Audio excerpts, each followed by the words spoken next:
Bonjour, aujourd'hui je voulais vous parler des histoires qu'on se raconte, des choses qu'on se fait croire, on se convainc que c'est vrai, alors qu'en réalité on a déformé la vérité.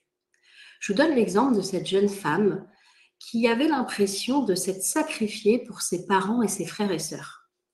Quand elle était petite, elle avait un toit au-dessus de sa tête, vous voyez, en pointillé, qui était défectueux, c'est-à-dire que ses parents étaient défaillants. Ils ne lui apportaient pas toute la sécurité, tout ce qu'un enfant a besoin. Donc elle a décidé de prendre les choses en main, de devenir un peu la maman de ses parents et de prendre des responsabilités, de se créer son propre toit au-dessus du toit de ses parents. Et ce toit, il a protégé finalement toute la famille, tous les habitants qui étaient dans cette famille.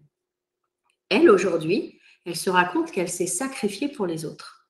Alors qu'en réalité, si elle a fait ce toit, c'est avant tout pour elle, pour se protéger elle. Alors oui, ses frères et sœurs, ses parents en ont profité, mais la première raison, c'est sa survie à elle. Elle l'a fait pour elle. Donc elle a développé des capacités, elle a développé du courage, des responsabilités, mais tout ça à la base, elle l'a d'abord fait pour elle. Et il y a plein de personnes qui sont persuadées qu'ils se sacrifient pour les autres, qu'ils sont en train de passer à côté de leur vie parce qu'ils passent leur temps à faire plaisir aux autres, à faire pour les autres ou en fonction des autres. Mais là aussi, c'est un leurre parce que tout ce qu'on fait, 100%, c'est d'abord pour nous qu'on le fait. Si par exemple, je vais au cinéma ce soir avec des amis, je les laisse choisir le film. Donc moi, j'aurais peut-être voulu voir autre chose, mais je les laisse choisir ça. Eh bien, c'est pour moi que je le fais.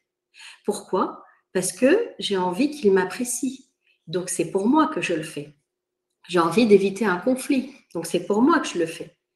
Et en réalité, tout ce qu'on fait, 100% des choses, c'est d'abord pour nous qu'on le fait. Et quand on commence à regarder ça de cette façon, on comprend qu'on ne s'est pas sacrifié, qu'on n'est pas passé à côté de notre vie et qu'on est bien notre priorité.